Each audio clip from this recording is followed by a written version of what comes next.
Now, a lot of people are probably going to call me names and whatnot, but this is the truth.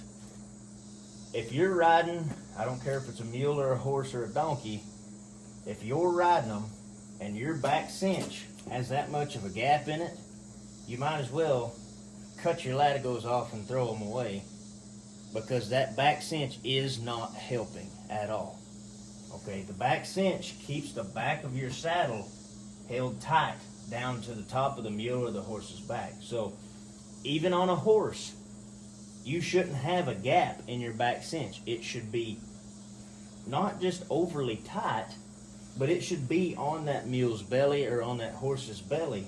It should be tight. If it's not tight, it serves no purpose, so there's no reason in it even being there, okay? So why is the back cinch there if it's not touching, you know? So make sure your back cinch is tight, okay? I'm not talking overly tight. Don't pull the air out of them with it. But make sure, you know, you can put your fingers under it. And your front cinch will be a little tighter than that, okay? So keep your back cinch tight. It serves a purpose. It has a purpose.